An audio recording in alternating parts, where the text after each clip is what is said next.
what beholds us in very clear terms, something that is planned, targeted, and executed.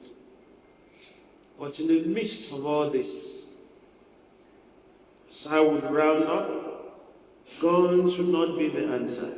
You heard from the paramount rulers.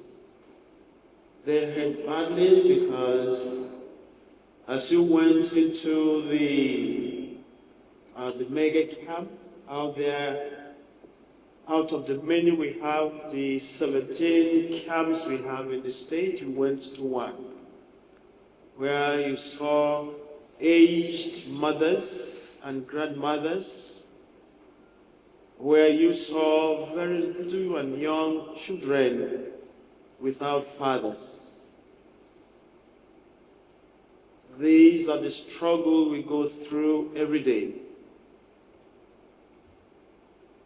I came 1 whole hour behind the planned schedule here because I had to be out to the suburbs to meet some traditional rulers to see in another local government here and talking all night through to see how we can reconcile the differences that exist and start thinking peace and start talking about forgiveness.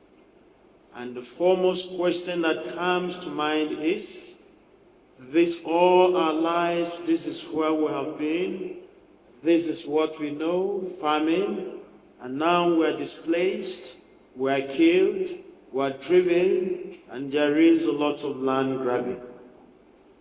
Where do we go from here?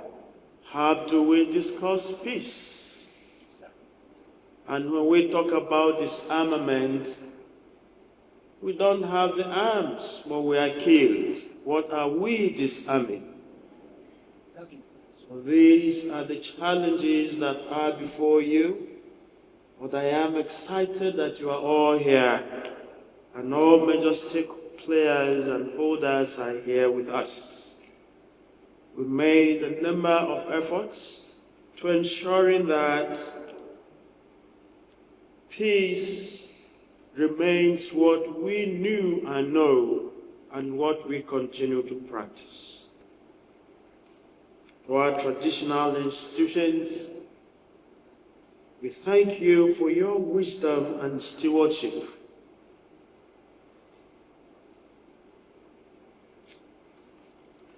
And to my colleagues in government, we thank you for walking this difficult but necessary path with resolve.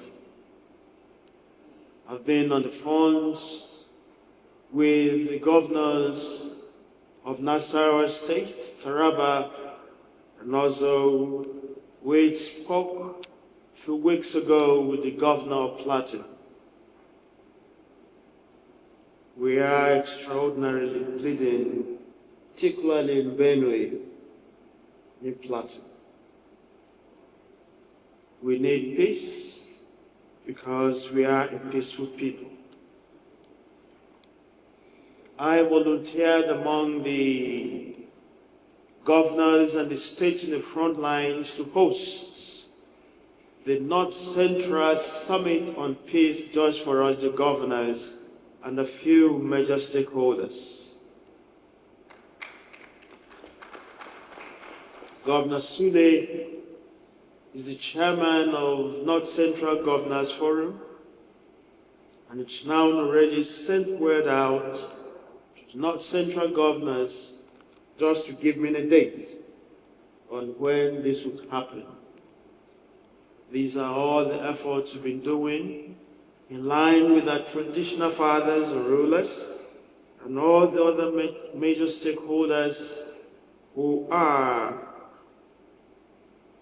persistently and continuously calling for peace and striving towards it. As we deliberate and reflect during this consultation, let us all remember this.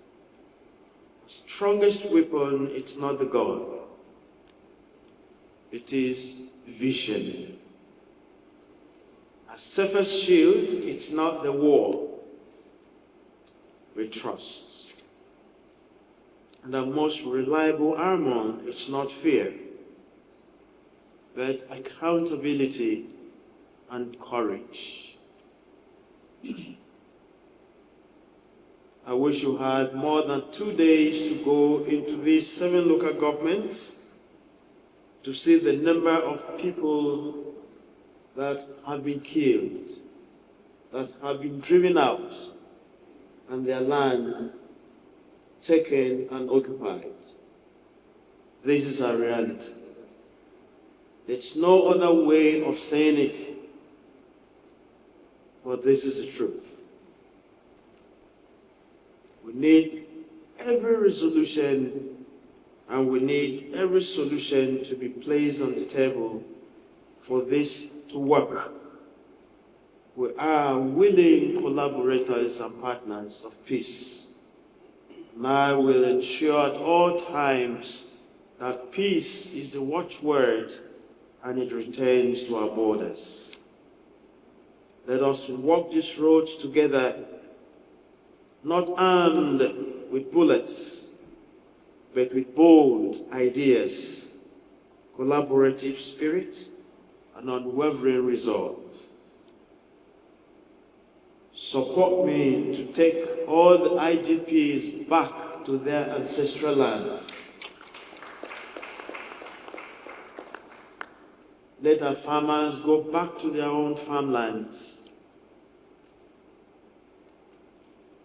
Let our children have a future.